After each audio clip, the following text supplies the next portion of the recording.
जो आत्मिक व्यक्ति है वो हर एक अपने जीवन की घटना को शरीर से नहीं जांचता। उसे मालूम है कि जो कुछ परमेश्वर उसकी लाइफ में कर रहा है वो अब नॉर्मल लग सकता है, नॉनसेंस फील हो सकता है, लेकिन वो है नहीं। बाइबल कहती उसने अपने भाइयों से कहा उदास मत रहो। क्यों?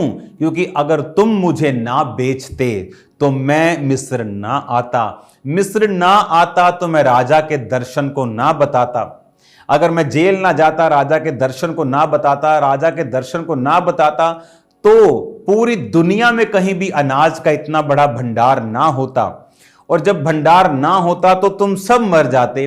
लेकिन परमेश्वर ने तुमसे पहले मुझे यहां भेजा, मैंने राजा को सलाह दी, राजा ने मानी, हमने अन्न को 20-20% करके हर साल जोड़ा। आज हमारे पास इतना अन्न है कि पूरी दुनिया हमसे अन्न लेने आ रही है।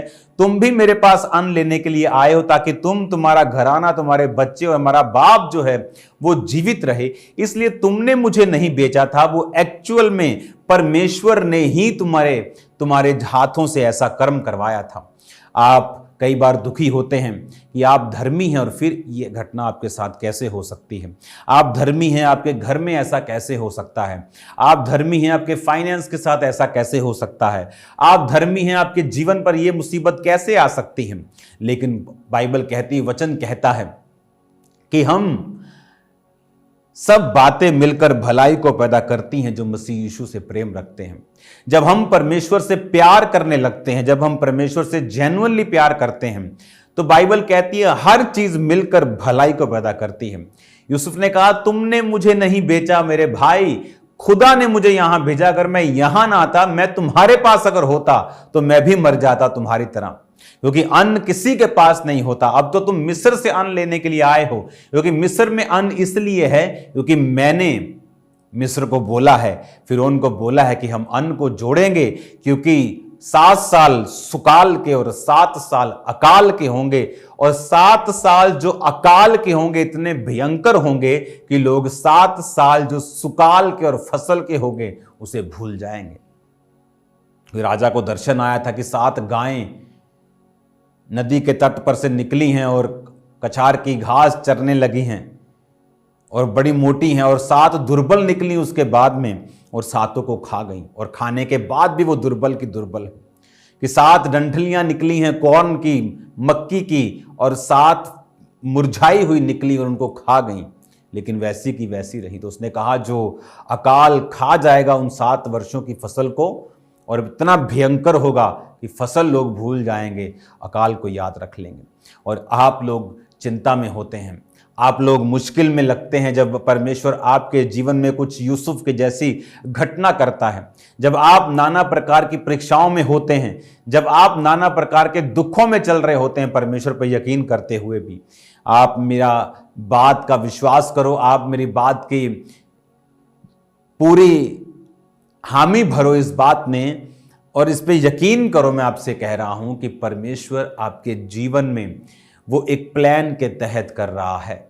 आज उसका बिकना, जो मिस्र में जाके नौकर बन के रहना, एक लाडले बच्चे का, उस नौकर के ऊपर गलत इल्जाम लगा के उसे जेल भेज देना।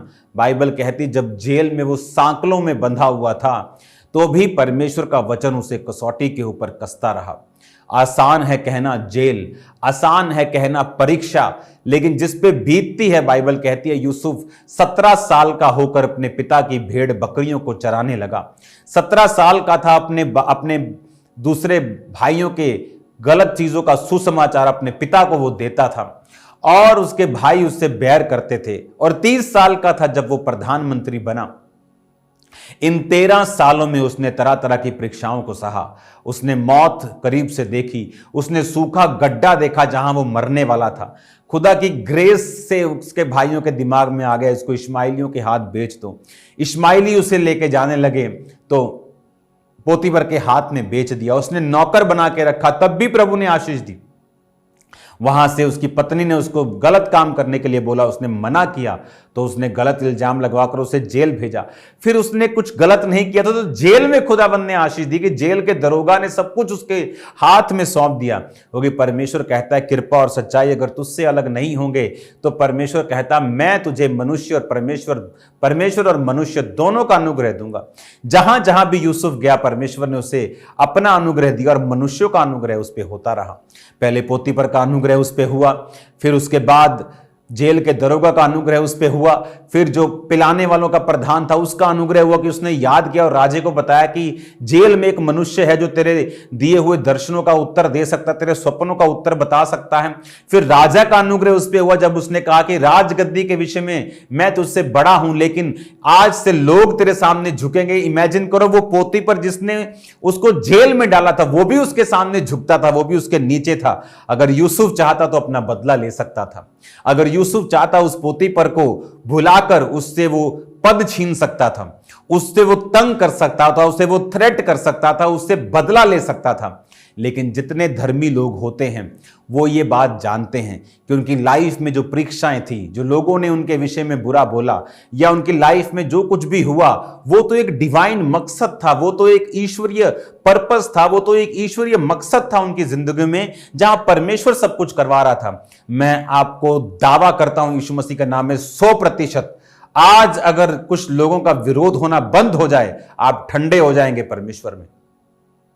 बहुत से यूथ आके मुझे बोलते हैं मेरे पापा मेरा विरोध करते हैं, मेरा भाई मेरा विरोध करता है, बहुत से लोग बोलते हैं मेरी फैमिली मेरा विरोध करती है, पास्टर्स मेरा विरोध करते हैं। मैं आपको सच कह रहा हूं यीशु मसीह के नाम में, अगर आपका विरोध आज बंद हो जाए और सब लोग आपको एक्सेप्ट करना शुरू कर दें आप मसीह में ठंडे हो जाएंगे। अगर आज आपको परमेश्वर परीक्षाओं से निकाल ले आप पाप में चले जाएंगे। मैं आपको सच कह रहा हूं ये परमेश्वर आपकी लाइफ में कई बार कुछ चीजों को करता है आपको सेपरेट रखने के लिए, आपको प्रेयरफुल लाइफ देने के लिए, आपको स्ट्रांग करने के लिए, आपको मजबूत करने के लिए, आपको एक खास मकसद के लिए तैयार करने के लिए। लेकिन हम लोग चाहते हैं कि परमेश्वर हमारे हिसाब से काम करे। उसने अब तक मेरे जीवन में यह काम क्यों नहीं किया? अगर वो मुझसे प्यार करता है मेरा वीजा क्यों नहीं आया? अगर वो मुझसे प्यार करता है मेरी हीलिंग क्यों नहीं आई? अगर वो मुझसे प्यार करता है मेरे बेबी अब तक क्यों नहीं हुआ? लेकिन परमेश्वर का मकसद ये नहीं है, वो आने वाले वंशों को देख रहा है, आने वाली बचने वाली रूहें जो यूसुफ के द्वारा उसके भाई उसका घराना बचा, तो परमेश्वर आने वाले हजारों पीढ़ियों को आपकी देख रहा है, हजारों दोस्तों को देख रहा है जो आपके द्वारा बचेंगे, हजारों रूहों को देखता है जब वो जो आपके द्वारा वो विश्वास करेंगे। इसलिए वो आपकी तैयारी को करवाना चाहता है। हालेलुया।